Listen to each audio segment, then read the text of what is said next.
Bonsoir à tous et merci d'être avec nous sur France 3 Occitanie pour une émission spéciale législative en collaboration avec France Bleu. 2 débats ce soir, la 5e circonscription du Gard dans 45 minutes et pour commencer la première circonscription de l'Aude, un territoire qui va de Carcassonne jusqu'au littoral en passant par Lézignan, Durban, Ginestas, du tourisme, de la viticulture, 136 000 habitants dont 1 sur 5 sous le seuil de pauvreté.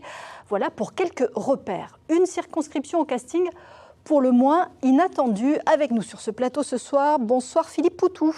Bonsoir. Vous êtes le candidat pour le nouveau Front populaire, porte-parole du NPA et ex-candidat à la présidentielle. En face de vous, on accueille Aurélien Turquetto. Bonsoir. Bonsoir. Vous êtes candidat sans étiquette, mais en réalité socialiste non investi par le Front populaire et maire de Villesèque-Landes. Nous avons également avec nous Jean-Claude Pérez. Vous porterez les couleurs de Renaissance et vous êtes l'ancien député maire PS de Carcassonne. Et puis également avec nous Fabrice Coffinet. Bonsoir. Bonsoir. Vous êtes le candidat Reconquête et délégué départemental de ce parti dans l'Aude. Sachez que 3 autres candidats sont en lice sur cette circonscription. Christophe Barthès, le député sortant au Rassemblement national, Lornélie Amalric sur une liste d'hiver écologiste et Nicole Gadra pour Lutte ouvrière. Alors pour rappel, Christophe Barthès a conquis cette circonscription en 2022 avec 53% des voix contre la candidate de la NUP, Sophie Courrière-Calmont. Je précise qu'il a refusé notre invitation. Nous regrettons évidemment que le député sortant ne soit pas présent pour la qualité des débats. Alors vous l'avez compris, le casting de ces législatives, plein de surprises, a fait beaucoup réagir. On va revoir le film tout de suite avec Éric Henry et Chloé Fabre. Parachuté peut-être, mais c'est à l'aéroport que Philippe Poutou entame sa campagne à Carcassonne. Une circonscription qui lui a été attribuée par la France Insoumise à l'insu de son plein gré. Nous, on était très réticents parce qu'en fait, moi, je voulais être candidat là où je vis. Et à Bordeaux, dans un quartier populaire en plus, et c'était pas possible, c'était refusé. Puis bon, voilà. Donc en fait, je vais pas vous raconter toute l'histoire, mais en fait, le choix, on l'a pas eu. Presque au même moment, sous les remparts de Carcassonne, la gauche socialiste et radicale adoube son champion. Aurélien Turquetto, officiellement sans étiquette, la guerre de position s'engage. On est ancré dans le réel, les 2 pieds dans le territoire. On sait ce qu'il faut pour notre territoire. On n'accepte pas qu'un parachuté qui arrive de Bordeaux au conseil municipal et de plus anti-républicain vienne sur notre circonscription. Un comité d'accueil qui visiblement ne surprend pas le candidat du nouveau Front populaire. Ce que j'ai compris, c'est que la gauche est fracturée depuis très longtemps. Ils n'ont pas attendu que je vienne pour se disputer. Et puis donc voilà, ça continue. En fait, visiblement, c'est une tradition. Le député sortant, Christophe Barthès, se frotte les mains. Les divisions de gauche font sa force. Après avoir soutenu la coalition de la soupe populaire, puisqu'ils sont tous à la soupe, à la gamelle, Carole Delga nous a mis par les pattes, parce qu'on sait très bien que c'est d'elle qui vient, nous a mis M. Turquetto maintenant en plus. Bon, pour moi, tout va bien. Plus il y a de fous, moins il y a de riz. Quant à la majorité présidentielle, elle a investi un ancien député maire socialiste de Carcassonne. Jean-Claude Pérez s'avance avec l'esprit de sacrifice. Je me suis dit, tu le regretteras un jour de ne pas te lever, de prendre avec courage la parole. Et c'est pour ça que je reviens. Mais non, la critique selon laquelle Pérez, le retour en politique, on sait que ce n'est pas un calcul, ce n'est pas du tout une carrière que je veux réentamer. Voilà, vous le voyez, un casting donc plein de surprises. On va repartir avec vous, Jean-Claude Pérez. C'est un peu comme Jeanne d'Arc, là, vous vous êtes réveillé un matin en vous disant « faut sauver la France ». Non, du tout. Ayant occupé de grandes responsabilités, j'ai décidé en 2017 d'arrêter la vie publique. Mais vraiment d'arrêter. J'ai arrêté d'ailleurs, je ne me suis jamais plus exprimé, je n'ai plus rien fait. Il s'avère que nous, depuis quelques jours, nous vivons des moments extraordinairement tourmentés. La dissolution, inattendue. Les blocs qui sont excessifs, d'extrémistes. Et je me suis dit, dans cette circonscription, eh bien, il faut que les modérés, moi je suis social-démocrate, mais les modérés de droite, les gaullistes, on puisse ensemble et se mettre ensemble pour se tracer le sillon et pouvoir en faire entendre notre voix. Voilà pourquoi j'ai accepté d'avoir l'investiture du parti présidentiel et voilà pourquoi je mène campagne. Alors les blocs extrémistes, alors l'extrême droite a effectivement déjà conquis la circonscription, le RN est en position de force. Fabrice Coffinet, vous représentez Reconquête. Elle sert à quoi votre candidature ? sert justement à marquer l'empreinte, notre empreinte sur le territoire. Ne perdons pas de vue que Éric Zemmour a créé ce parti il y a 2 ans. En 2 ans, on a réussi à faire ce qu'aucun parti beaucoup plus ancien n'a pu faire en si peu de temps. C'est-à-dire qu'on est passé de 0 à rien, à 7% sur les présidentielles, à plus de 120 000 adhérents sur le territoire. On a fait quelque chose. Donc c'est une candidature pour vous compter, là, simplement ? Non, c'est une candidature qui a le mérite d'exister, d'être présente, et qui a pour habitude de ne pas changer les idées de départ. C'est-à-dire que depuis 2022, où Éric Zemmour s'est présenté, le discours qu'il a tenu est encore valable aujourd'hui, à l'inverse de certaines autres familles politiques. Vous parlez du RN ? Mais toutes familles confondues, qui ont tendance à aller un peu dans le sens du vent médiatique, ce qui n'est absolument pas notre cas. Alors Philippe Poutou, on vous a entendu dans ce reportage dire j'ai pas super envie d'être là, en fait, j'ai pas vraiment choisi. Mais pourquoi ne pas avoir refusé ? On vous a quand même connu plus rebelle. C'est pas que j'ai pas envie, c'est que j'aurais préféré que ça se passe différemment. Effectivement, c'est un accord politique. Et être ailleurs. C'est un accord, oui, j'aurais préféré, c'est logique d'ailleurs, c'est d'être candidat là où on vit, et puis en plus là où je suis élu à la municipalité de Bordeaux. Alors pourquoi ne pas avoir dit non ? Je vais expliquer, voilà, donc il y a une question, c'est pas la peine d'en poser 3. Hein. Mais donc en fait, le problème c'est que on est désigné, donc, et c'était la seule candidature pour le NPA. Or, le NPA, il tenait absolument à faire partie du dispositif, parce que nous on pense qu'il y a aujourd'hui une urgence, une menace très grave avec la possibilité d'une arrivée au pouvoir de l'extrême droite, et nous on veut faire partie de ce bloc des gauches qui dit on va réagir ensemble, et en plus ça correspond beaucoup à des préoccupations et à une volonté unitaire dans les bases militantes. Donc c'était soit on n'était pas dans le dispositif, soit on y était ici, et donc on a eu une discussion. C'est quand même extrêmement mais il y a l'inconvénient évidemment, et ça on l'assume complètement, on sait bien que c'est un problème, mais en même temps je suis connu partout, et donc du coup ce qui fait que quand moi j'arrive ici, tout le monde me connaît, enfin tout le monde, j'exagère un peu évidemment, mais Poutou après 3 campagnes présidentielles, la lutte contre la fermeture de l'usine Ford, enfin toutes ces dernières années font que j'arrive dans un marché, les gens me connaissent, ils me reconnaissent de loin, enfin bon, donc du coup ça facilite aussi les discussions, et puis surtout derrière mon nom, en fait ce qui se passe, c'est qu'il y a une équipe militante regroupée, les militants et militantes du PS, du PC, des Verts, LFI, des militants syndicalistes, et on a réussi à faire quelque chose qui fait que peut-être on retrouve un peu d'espoir, un peu de dynamique aussi, avec l'enjeu en plus qui est très important pour nous, qui est un enjeu pas que local, hein, qui est un enjeu en réalité national. Et donc on essaie, nous, de s'inscrire dans ce combat contre l'extrême droite, mais aussi contre le macronisme. Alors, les militants du PS sont avec Philippe Poutou ou ils sont avec vous, Aurélien Turquetto? Du coup, vous faites campagne avec qui, vous, puisque vous êtes candidat dissident PS? Avant tout, moi je voulais revenir sur l'absence de M. Christophe Barthès, député sortant, qui je trouve que c'est un mépris total pour à la fois la démocratie et pour ses électeurs. Voilà, il serait venu nous expliquer pourquoi il a voté contre l'IVG dans la Constitution, il serait venu nous dire pourquoi il était climato-sceptique, donc je trouve ça un mépris total vis-à-vis de la démocratie. Pour ma part, je ne suis pas dissident, je suis d'ici. C'est ça la différence. Je suis d'ici, M. Poutou l'a très bien dit, il arrive de Bordeaux, il ne connaît pas le territoire. Moi je suis une candidature du réel, une candidature les 2 pieds ancrés dans un territoire. Je suis maire sur ce territoire, je suis vice-président de cette circonscription, vous êtes parachuté vous aussi parce je ne suis pas parachuté, je suis vice-président de un plus petit parachute. Vice-président de Carcassonne-Aglo qui compte 70% de sa population sur la première circonscription. Donc, pour rebondir sur les propos de M. Poutou, il a dit... vous êtes plus légitime, vous? Pourquoi je suis plus légitime? Parce que je travaille au quotidien pour les habitants de ce territoire. Je suis né ici, j'ai grandi ici, je travaille ici. Je veux dire, Monsieur Poutou l'a très bien dit, il arrive de Bordeaux et il ne connaît pas les problématiques de cette circonscription. Direct de Bordeaux, oui. Oui. Mais j'ai pas dit que je connaissais pas les problèmes d'ici. Vous avez dit surtout que c'était ça ou c'était rien. Je ne pense pas que les habitants de ce territoire ne sont des riens. Non, c'était ça où on n'était pas dans le dispositif. C'est pas la peine de pas comprendre ce que je dis. Par contre, le territoire, maintenant, depuis 10 jours, je le connais un peu. Ça suffit de 10 jours non, bien sûr que non. Je vais pas faire celui qui connaît mieux le territoire que les autres candidats qui vivent ici, qui travaillent ici. Ça, c'est pas ça le problème.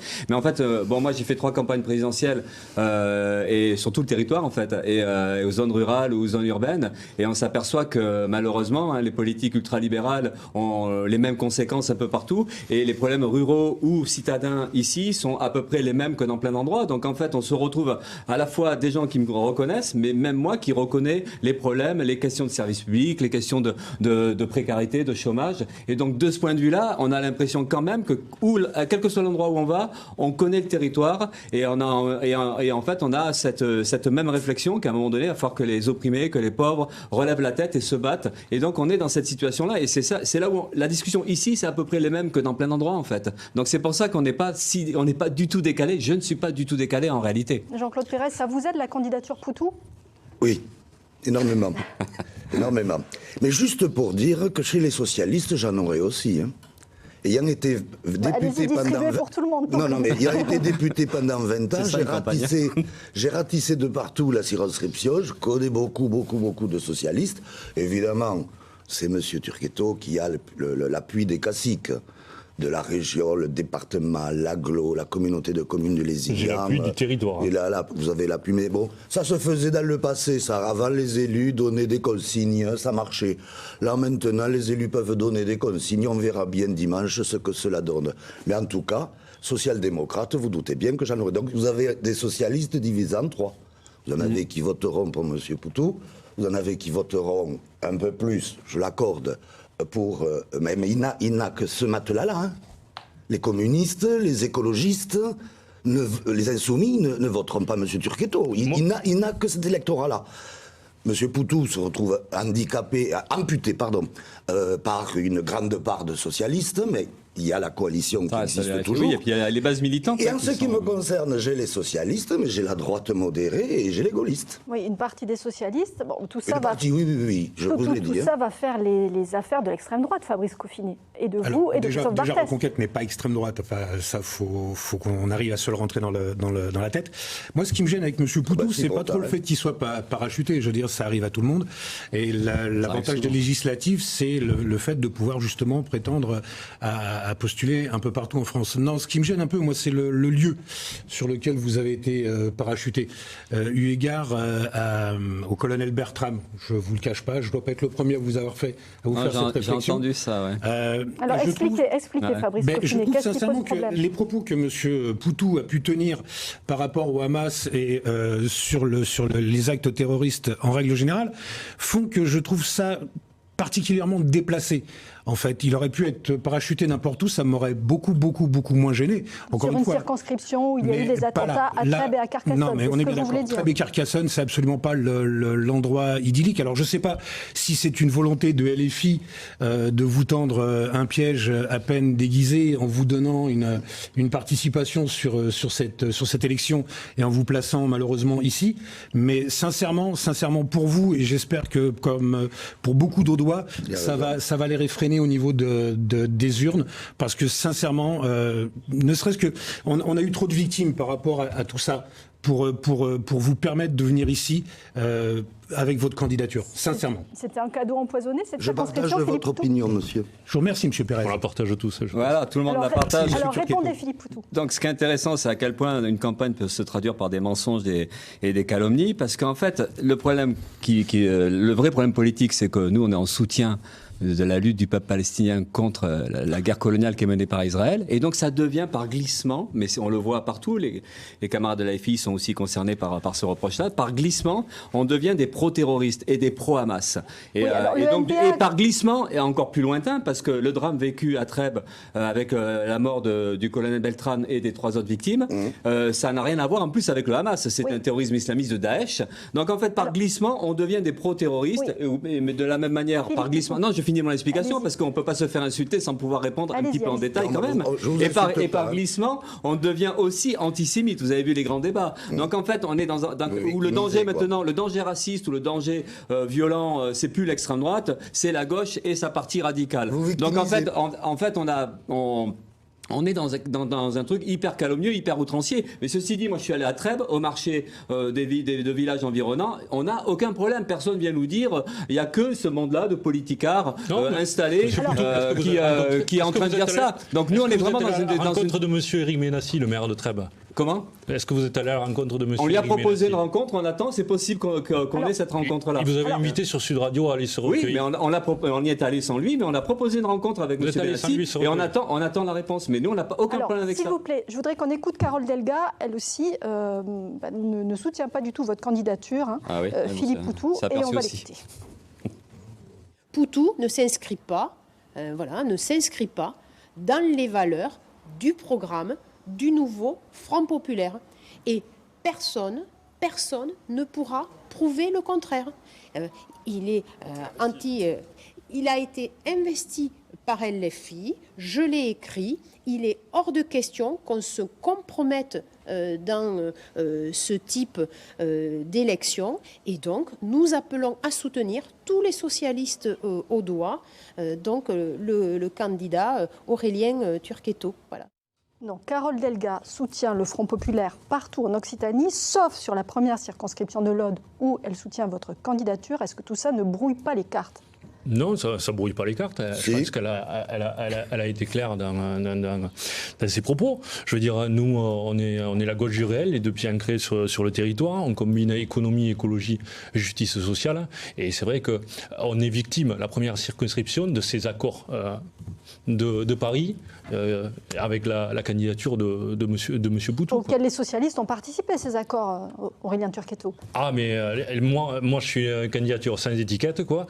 Donc, que les élus socialistes de la circonscription me soutiennent, c'est une chose. Mais ma candidature est sans étiquette. C'est la candidature d'un homme de gauche, d'un homme qui travaille au quotidien avec les citoyens sur le territoire et qui connaît les problématiques pour monter l'Aude à Paris. Parce qu'en fait, là, une fois de plus, c'est Paris qui dicte à l'Aude ce qu'il a à faire. Allez, justement, on va zoomer sur les problématiques. Justement, non, si vous voulez bien, on va continuer. Je pense que vous aurez l'occasion de vous exprimer à nouveau dans ce débat. On va zoomer donc sur notre premier thème de débat. Quelles sont vos propositions pour le monde rural dans cette première circonscription entre ville et campagne ? On le sait, la colère des agriculteurs n'est pas calmée. Le vote RN gagne de plus en plus ces territoires. Exemple non loin de Toulouse, regardez cet extrait. Dans ce vide-grenier, nous trouvons très facilement des électeurs qui ont basculé vers le RN, comme cette mère de famille au RSA, motivée par le pouvoir d'achat. On est obligé de faire maintenant les vides-greniers pour arrondir les fins de mois, pour les factures qui ont grimpé vraiment, pour la nourriture aussi d'ailleurs, qu'on ne mange plus comme avant. Et ça vous pousse vers le Rassemblement national, ça ? Voilà. On trouve que c'est un peu dommage, que c'est catastrophique. Voilà. Catastrophique ? Oui. Ça vous surprend ici ?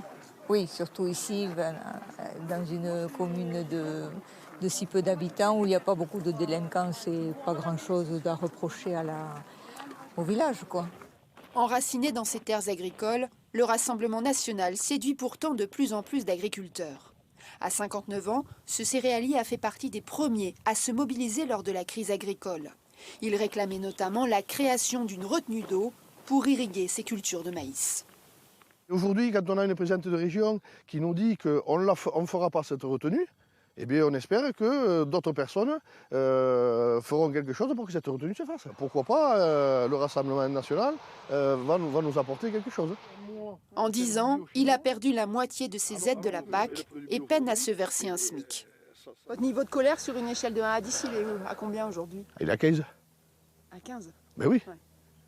Quand vous n'arrivez pas à vivre de votre revenu, à un moment donné, vous pouvez être quelqu'un en colère. Alors, une colère à 15 sur une échelle de 1 à 10, un vote record pour le Rassemblement national aux européennes. C'est dire si le malaise est toujours là, dans cette région où les agriculteurs ont de très faibles revenus. Jean-Claude Pérez, Gabriel Attal, Emmanuel Macron ont beaucoup mouillé la chemise pour faire des promesses aux agriculteurs, 70 engagements. Ça n'a pas servi à grand-chose, visiblement. Les exemples que je vais vous donner vont épouser la première circonscription de l'Aude. Parmi les problèmes essentiels que font remonter nos viticulteurs, il y a les maraîchers, mais les viticulteurs, ce qu'ils font remonter, c'est la question des pesticides. Nous savons qu'en France, nous avons des chercheurs extraordinaires. On nous envie dans le monde entier sur la recherche qui est effectuée dans notre pays. Aujourd'hui, ce qu'il faut, c'est impérativement trouver un supplétif aux pesticides. On commence d'abord à trouver un supplétif et quand on l'a trouvé, on interdit le pesticide. Alors que là, vous avez suspendu le plan éco-phyto. On travaille à l'envers, mais ce qu'il faut, c'est une interdiction avant que le supplétif soit trouvé. Bon, ça, c'est une angoisse pour le viticulteur et le monde rural. C'est évident. Deuxièmement, mais ça fait pas des années que l'on dit ça, il faut trouver un supplétif, donc du coup on n'interdit pas les pesticides, on a l'impression qu'on n'avance pas du tout sur ces questions. La question des pesticides ne date pas d'il y a un siècle, donc non. Mais par contre, ce qu'il y a, c'est que rien n'avance. Rien n'avance. Et là, de ce point de vue, notre responsabilité de parlementaire, c'est justement faire agir la recherche pour accélérer le processus. Il y a d'autres formes aujourd'hui à inventer. Moi, je pense de nouveaux marchés où nos viticulteurs ne peuvent pas rester toujours sur le même module. C'est la désalcoolisation. C'est-à-dire, on se rend compte de plus en plus que beaucoup de personnes choisissent des vins de moins en moins alcoolisés. Avant, c'était du 14-15 degrés. Donc il faut ouvrir de nouveaux marchés ? Il faut ouvrir de nouveaux marchés.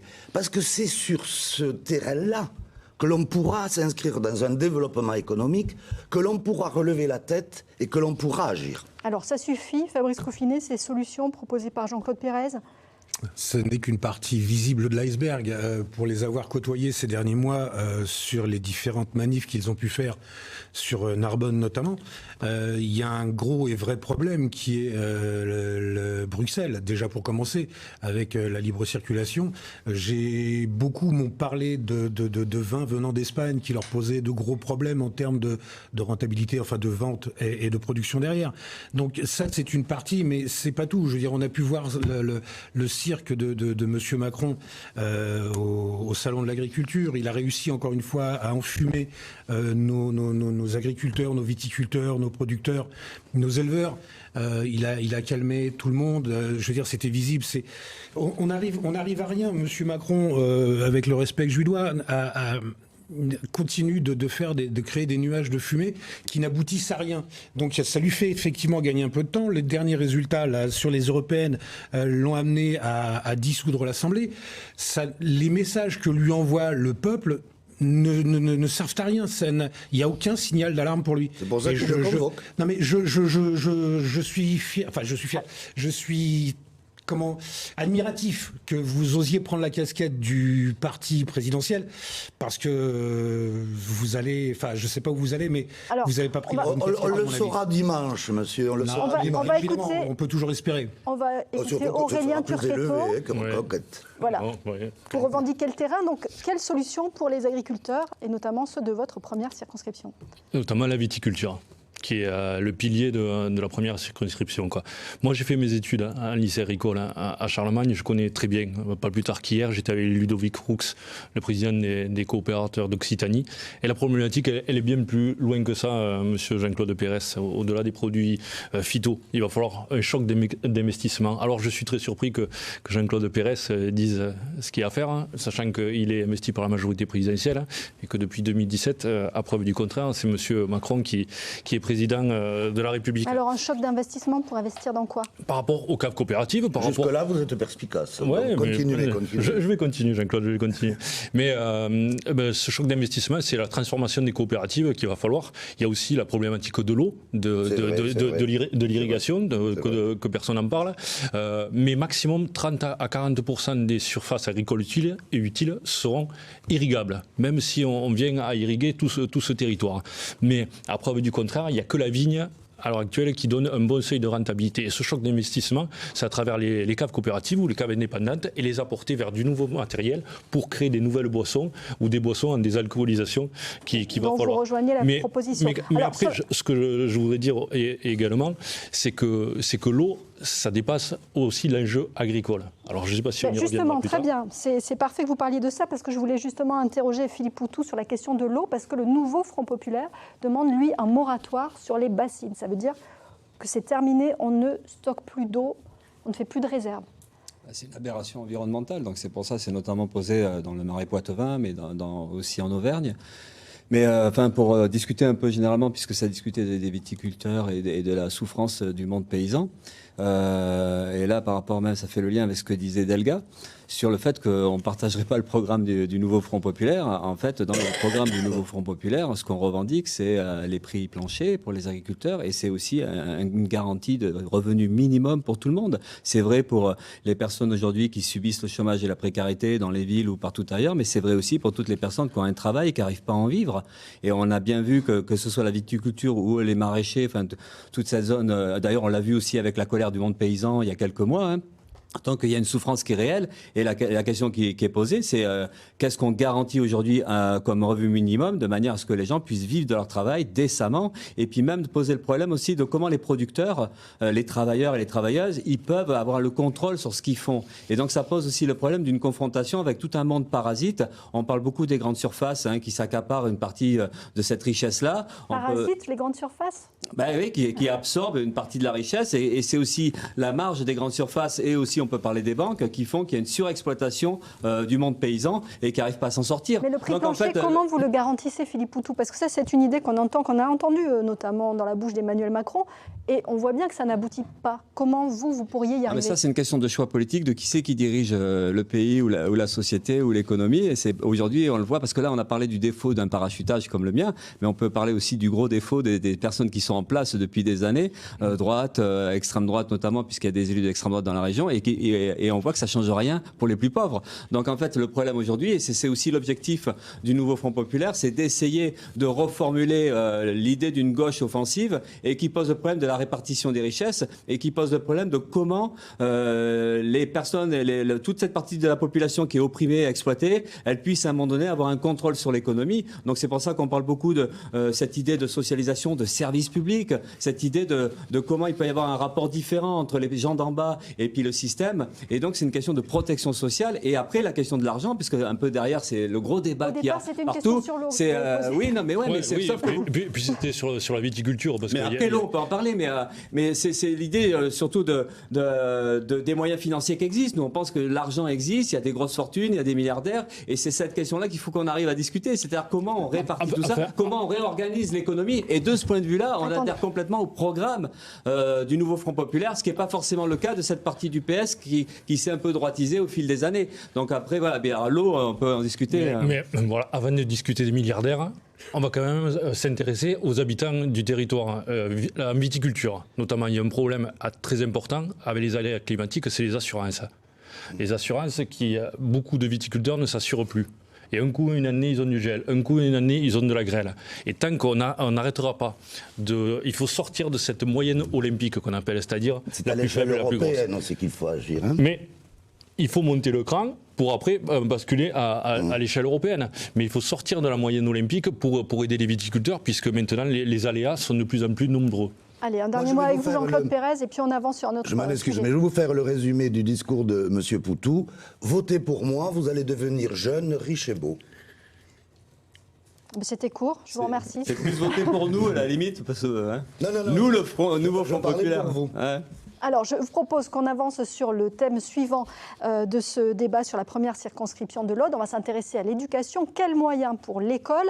Avant d'entendre là aussi vos propositions, on va revenir sur ce mouvement de grève à Lézignan-Corbière le jour du brevet, la mobilisation des enseignants pour réclamer du personnel dans un contexte de plus en plus tendu. Regardez. Un mouvement pour dénoncer le manque de surveillants au collège Anglade. Certains parents le comprennent. Oui, c'est la sécurité des élèves, parce qu'il n'y a jamais eu autant de bagarres, il n'y a jamais eu autant de problèmes dans le collège, qu'il n'y avait pas il y a 4 ans quand mon fils est rentré. Les enseignants protestent aussi contre le non-remplacement de la conseillère principale d'éducation, un handicap supplémentaire. On a à l'heure actuelle personne qui peut recevoir les élèves qui sont problématiques, personne qui peut recevoir les parents qui se posent des questions. On n'a aucun moyen de faire quoi que ce soit sur le dernier mois de cours. Les violences s'accumulent, on a 26% d'absentéisme cette année, on a des populations qui sont en situation précaire, donc le climat est très très difficile.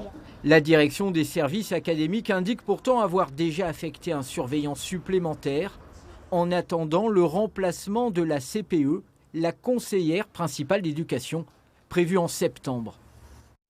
Jean-Claude Pérez, on voit bien que le manque de personnel, le manque de profs continue à poser problème. Pourtant, Gabriel Attal, ministre de l'Éducation, avait promis un enseignant devant chaque élève.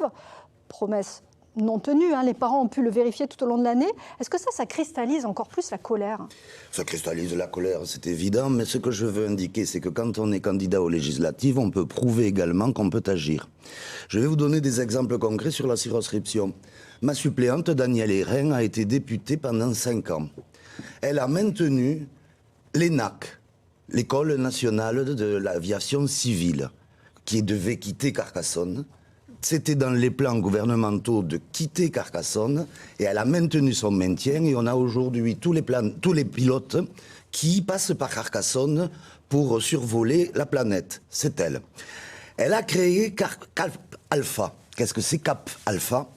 C'est donner la possibilité à des étudiants ou blessés ou malades ou indisponibles de pouvoir suivre des cours par correspondance, et c'est localisé d'ailleurs à l'Aglo. Donc c'est à mettre au crédit. Donc ça c'est le bilan de Mme Hérin, mais vos propositions. C'est le bilan d'un député, et le dernier quand même, et ça a son importance, c'est la cité éducative à Lézignan, qu'elle a obtenue avec monsieur le maire de Lézignan, pour éviter que des gamins de CM2, quand ils rentrent en 6e, bien sachent lire et écrire. Mais face au manque de profs et de personnel, qu'est-ce qu'on fait? Non, mais par rapport au personnel, on sait très bien que c'est une enveloppe financière, et plus on abondera l'enveloppe financière de l'éducation nationale, plus on résoudra ce problème. C'est pas la peine de tourner autour du pot, il n'y a que cette question-là. Donc elle n'est pas assez abondée, cette enveloppe? Moi, par contre, en termes financiers, moi je vais vous dire une chose. La région, elle gère plutôt bien les lycées de la région Occitanie. Le département, Faites plaisir à Aurélien Turquetto. Oui, le conseil départemental de l'Aude gère plutôt bien les collèges. Les communes gèrent plutôt bien. Mais il y a un mais. C'est-à-dire que les petites communes rurales, parce que nous sommes dans le monde rural, elles ont un budget restreint, elles ont besoin d'oxygène, elles ont besoin de souffle, elles ont besoin d'aide. Moi, je suis pour que l'on puisse créer un fonds d'État d'aide aux écoles des communes rurales. Alors voilà, cette proposition va vous faire réagir, Aurélien Turquetto. Cette proposition, voilà. Ou Fabrice Coffinet. Allez-y. Non, mais en étant maire d'une commune, je connais la problématique au niveau des budgets. Les écoles, maintenant, on demande à ce qu'elles soient de plus en plus digitalisées. Mais voilà, il y a un manque de moyens assez important. Et je ne pense pas qu'Emmanuel Macron, ces dernières années, ait prouvé un effort dans ce système-là. En revanche, je voudrais revenir, puisqu'on parle d'éducation, sur Parcoursup. Parcoursup qui est une aberration. On est à l'heure actuelle en fin d'année, et à la fois les élèves et à la fois les parents sont stressés par ce Parcoursup. Oui, je vous le confirme, c'est une proposition du nouveau Front Populaire. Donc du coup, oui. vous reprenez cette proposition? Mais on se rejoint sur beaucoup de points. Mais voilà, on a des divergences sur d'autres. Donc, mais Parcoursup, ça n'est. Après, donc il faut supprimer Parcoursup. Il faut supprimer Parcoursup. Après, ce qu'il y a, c'est qu'il faut admettre que l'étudiant qui habite la Redorte, il n'a pas les mêmes moyens que celui qui habite Bordeaux ou Toulouse. C'est la double peine. À la fois Parcoursup et à la fois éloigné des grandes métropoles. Il faut un appartement, il faut autre. Donc, ce qu'il y a, c'est qu'il faudrait pas une bourse, mais un revenu minimum versé par l'État à chaque étudiant pour que tout le monde soit égaux sur ce point-là. Un revenu jeune. Alors, Fabrice Coffinet. Alors, effectivement, il y a un problème effectivement au niveau de l'éducation nationale qui est une enveloppe budgétaire, on est bien d'accord, mais c'est pas la seule corporation qui soit impactée à ce niveau-là. Mais il y a un autre problème beaucoup plus vicieux, si je puis dire. C'est le manque d'autorité, le manque de soutien que les professeurs peuvent avoir par rapport à leur hiérarchie. Nous, on a créé Parents Vigilants, et on a des remontées de différents points de France qui nous font état de maintes et maintes problèmes. Et je pense que c'est des choses qui ne sont pas suffisamment mises en avant, parce que ça met le gouvernement et le ministre de l'Éducation en porte-à-faux. C'est-à-dire, prenez un exemple précis, qu'on comprenne bien. Tout ce je pourrais vous en citer, il y en a des dizaines par jour, par mois, qui se produisent dans toute la France. Je veux dire, l'irrespect de l'élève par rapport au professeur. Il y a combien de professeurs qui se font agresser, menacer, que ce soit physiquement ou verbalement? Il n'y a aucune nouveauté dans tout ça. Je pense que... Et leur hiérarchie ne les soutient pas? Vous confirmez cela? Mais vous avez des recteurs qui demandent ouvertement aux professeurs de pas de vagues, pas de bruit. surtout pas d'esclandre. Et donc votre proposition par rapport à ça? C'est de commencer par la base. Je veux dire, quand on construit une maison, on a toujours des fondations. Donc le budget pour construire cette maison, c'est un fait. On sait de combien on dispose. Mais si vous n'avez pas de fondation, si vous n'avez pas les fondamentaux qui sont sur cette construction, ça tiendra jamais. Donc les fondamentaux, c'est le respect et l'écoute de la hiérarchie par rapport aux professeurs. On a combien de professeurs en moins tous les ans? La profession n'attire plus personne, que ce soit des jeunes ou des moins jeunes. Et vous pensez que c'est juste une question d'autorité, c'est pas aussi une question de salaire? Il y a, encore une fois, on en revient au problème budgétaire, mais ça n'est pas tout, c'est un tout qui fait que, et à mon sens, si les professeurs se sentent en sécurité en allant travailler, ça sera déjà une première chose. Je pourrais vous parler des professeurs qui se sont fait décapiter, poignarder pour des cours donnés, pour des tableaux montrés. On va où? Où va-t-on? Je veux dire, le budget, c'est une chose, mais derrière, on a un gros problème de soutien au niveau des professeurs et de l'éducation. Ils ont été soutenus, ces professeurs. Toute la communauté éducative s'est mobilisée à l'occasion de ces tristes événements. Mais pendant combien de temps? On en est où par rapport à ça maintenant? Alors, vos propositions, Philippe Poutou, vous, pour l'éducation, vous voulez conditionner les moyens à la mixité. Non, surtout le problème de fond, on pense que c'est vrai pour l'école, l'éducation, mais c'est vrai aussi pour la santé. En fait, ça fait quand même des décennies qu'on assiste à un démantèlement des services publics. Tous les services publics qui disparaissent, aussi un peu dans les villes, mais énormément dans les zones rurales, et ce qui accroît la difficulté de vivre au quotidien des populations, parce qu'en plus du chômage, de la précarité, des licenciements, des fermetures d'usines, il y a cette disparition des services publics. Or, les services publics, c'est vraiment l'outil collectif qui peut soulager ou aider les populations les plus modestes ou les plus fragilisées. Et donc cette destruction des services publics, mais qui n'est pas une nouveauté, qui est vérité sur tout le territoire, c'est une aggravation des conditions de vie des gens. Là, je parlais de la santé, mais c'est aussi la question du transport, parce que je sais que dans le département, mais dans beaucoup de départements ruraux, la question du transport, c'est catastrophique. Il n'y a pas de ligne de train, il n'y a pas de bus, et puis les gens, pour se déplacer, pour trouver du boulot, tout s'enchaîne, en fait. Donc, nous, on pense qu'il faut redonner des moyens, c'est-à-dire reconstruire les services publics, en fait. Et ça passe par des embauches, des recrutements massifs dans la santé, dans l'école, dans les transports, dans le logement aussi, pour le logement social. Augmentation de 10% du point d'indice pour tous les fonctionnaires. Oui, mais là, c'est aussi la question de l'ensemble de... Enfin, c'est l'augmentation, en fait, des revenus pour toute la population, parce qu'en fait, l'idée, c'est qu'il y ait un revenu et des salaires ou des minima sociaux qui permettent de vivre décemment. Donc, mais effectivement, ça concerne dans l'éducation, les enseignants notamment. Et donc, c'est cette bataille à la fois de recruter, et pas que des enseignants, parce que aussi on s'aperçoit, par exemple, les enfants en situation de handicap, il y a de moins en moins de personnel pour gérer tout ça. Enfin, voilà, tout se dégrade. Donc, en fait, c'est donner des moyens, et c'est la reconstruction des services publics. Et ça veut dire que c'est forcément, essentiellement, une politique nationale, parce que c'est vrai que de ce point de vue-là, les communes qui gèrent les écoles ou les départements, les collèges et les régions, les lycées, c'est sûr que c'est complètement lié à une politique nationale qui donne ou pas des moyens. Et après, bien souvent, les collectivités territoriales, elles gèrent les difficultés, et ce qui donne souvent une sorte d'impuissance. Donc en fait, c'est vraiment une impulsion nationale, et ça pose le problème, encore une fois, d'une politique réellement de gauche qui pose le problème de la répartition des richesses et de mettre les moyens pour répondre aux besoins de la population. Aurélien Turquetto, on vous a entendu, vous êtes d'accord sur Parcoursup. Est-ce que vous êtes d'accord aussi sur cette mesure d'augmentation de 10% du point d'indice pour tous les fonctionnaires? Non, mais on parle sur l'éducation, quoi. Donc moi, sur l'éducation, on parle d'une éducation en milieu rural, et on n'a pas, je trouve, enfin, je le vois moi au sein de mon village, on n'a pas accès à la culture comme on peut avoir dans les grandes villes. Il y a un point moins essentiel qui est important, c'est il faudra l'éducation, c'est une initiation à la laïcité.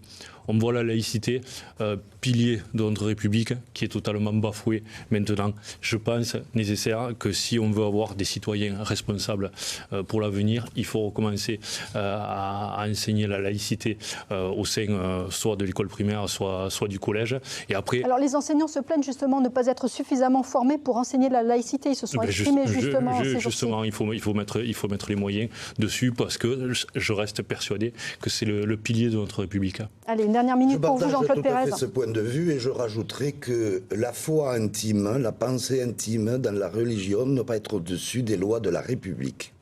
Et ça, c'est un message qu'il faut que très vite les parents et les enfants comprennent. Non, la religion n'est pas au-dessus de la loi de la République. Et je ne vais pas reprendre l'argumentation dans la mesure où je partage ce qui vient d'être dit. une proposition peut-être pour avancer sur ces questions, Jean-Claude Pérez? Oui, je crois régulièrement qu'il faut d'abord, dans la formation des enseignants, qu'ils puissent avoir un vade-mecum pour pouvoir le diffuser au plus grand nombre. Je crois à la responsabilité des parents, parce que très souvent, quand il arrive des faits divers, monsieur, c'est les parents qui ont laissé faire. Ah mais j'ai jamais dit que les parents non, étaient pas responsables. Et je n'ai jamais dit que vous ne l'aviez pas dit. Je le précise simplement. Et donc ce tout fait que, oui, il doit y avoir un printemps laïque où régulièrement, on puisse faire le point sur toutes ces questions-là, parce qu'elles sont essentielles dans le vivre ensemble, dans la volonté de pouvoir avoir une société de concorde et une société apaisée. Allez, il nous reste à peine 5 minutes d'émission. Je voudrais qu'on termine sur la mobilisation et puis la projection que l'on peut faire aussi pour le second tour, parce qu'on comprend bien que les positionnements de chacun vont peut-être réserver quelques surprises dimanche soir. De votre côté, Aurélien Turquetto, qu'est-ce qui se passe si il y a une triangulaire avec Philippe Poutou, le député sortant, et Jean-Claude Pérez? Je pense qu'il faut être un petit peu sérieux, on ne va pas faire forcément de la politique fiction. Mais c'est très sérieux comme question, parce que je pense que les électeurs, en revanche, se posent vraiment la question. Mais justement, les électeurs sont appelés aux urnes dimanche, 30 juin. Je pense que faire de la politique fiction en disant il y aura un tel, pour moi, ce n'est pas le débat à l'heure actuelle. Donc vous ne voulez pas vous prononcer sur ces questions-là? On laisse, c'est aux électeurs de choisir qui décideront de mettre en première, en deuxième, en troisième position. Même question, Jean-Claude Pérez. Je ne crois pas du tout à une triangulaire dans cette circonscription. Du tout. Pourquoi ? Parce que tout ce qui a été dit jusqu'à présent pour ne pas que le député RN revienne à l'Assemblée nationale fait que se maintenir à deux contre le RN, c'est déjà lui accorder l'entrée à l'Assemblée nationale. Donc il faut être logique, on ne peut pas avoir fait du tintamarre avant le premier tour en disant non, surtout pas, il ne faut pas, et ensuite au moment décisif dire je me maintiens. Alors en ce qui me concerne, d'abord je vais vous faire une pirouette, donc ce sera moi qui serai au second tour, premièrement. Deuxièmement, la vraie réponse. Non, c'est un collectif. C'est un collectif, au vu des résultats de dimanche, qui prendra la décision. Mais je peux vous dire qu'il est exclu qu'il y ait une triangulaire. Fabrice Coffinet. Eh bien, écoutez, vous aiderez évidemment Christophe Barthès. Il n'y a aucune évidence, il n'y a aucune certitude. Encore une fois, je rejoins M. Turquetto sans aucun problème. C'est de la politique fiction au moment où on se parle. Laissons d'abord effectivement les votants s'exprimer. À l'issue des urnes, nous verrons ce qu'il en est, ce qu'il en ressort, et il sera toujours bon d'appliquer à ce moment-là une stratégie X ou Y. Donc, partant de là, moi je suis un peu, pourquoi pas, le reconquête au deuxième tour aussi. Et tomber sur une triangulaire, soyons fous. Si on part dans la politique fiction, allons-y jusqu'au bout. Non, mais si on est là, c'est parce qu'on défend nos convictions, nos familles et qu'on a nos idées. Et on est là en espérant, tous autant que nous sommes autour de cette table, être présents au deuxième tour. Donc pour le moment, laissons effectivement dimanche soir 20h, savoir exactement où on va avant de partir sur une projection pour le deuxième tour. Philippe Poutou, je vous pose évidemment la même question. Oui, j'imagine. Aurez-vous une position claire et pouvez-vous déjà l'exprimer auprès des électeurs? On connaît le rapport de force électorale actuel. On ne sait pas si c'est possible qu'il soit modifié de manière importante en 2-3 semaines. Et donc, en fait, effectivement, on se retrouve avec un dimanche soir un peu à suspense, quoi. Qu'est-ce qui va se passer? Pas juste dans cette circo, c'est aussi nationalement, parce qu'on regarde évidemment le résultat national. Donc, en fait, voilà, il y a les espoirs. Enfin, nous, on a l'espoir d'être au second tour. Et on a l'espoir surtout que nationalement, la gauche puisse être en position de passer devant. Donc peut-être que c'est un espoir irraisonné. En tout cas, on se bat pour ça. Et c'est vrai que quoi faire le dimanche soir? En fait, on a commencé à en parler, puisque ça, vous avez vu dans les médias, il y en a qui commencent à dire des positions. Et nous, en fait, ce qu'on se dit, c'est qu'on verra la photographie du dimanche soir et on verra effectivement, parce qu'en plus, on a un groupe assez large quand même, de plusieurs partis, d'équipes militantes. Oui, enfin, et donc, les écologistes, comme ça a été dit tout à l'heure, c'est qu'en fait, il y aura une décision qui Les écologistes se sont déjà exprimés exprimée clairement. Oui, nationalement. Enfin, c'est une dirigeante écolo. Ça ne veut pas dire que c'est le parti. Elle fait partie du Front. Elle fait partie du Front populaire. Vous avez bien vu la cacophonie qui est un peu partout. Ça ne veut pas dire qu'une parole, c'est derrière tout le monde qui est d'accord avec. Donc en fait, on verra bien. Mais ce que je veux dire, juste rajouter une idée, c'est qu'en fait, nous, il y a l'échéance électorale du 30 juin et du 7 juillet. Mais après, derrière, nous, ce qu'on espère, c'est qu'il y a une remobilisation populaire, une reconstruction d'équipes militantes et que ça va durer au-delà des élections parce que tout ne sera pas résolu le 30 ou le 7 juillet. Quoi. On l'a bien compris. Merci à tous nos invités. Rendez-vous donc dans les urnes ce dimanche 30 juin pour le premier tour et évidemment sur nos antennes pour la grande soirée des législatives. Merci à vous quatre d'avoir participé à ce débat qui est à retrouver sur France.tv. Cette émission spéciale se poursuit dans quelques instants avec Alexandre Rosga et Tony Sellier de France Bleu et un nouveau débat sur la 5e circonscription du Gard. Restez avec nous. Merci. Merci.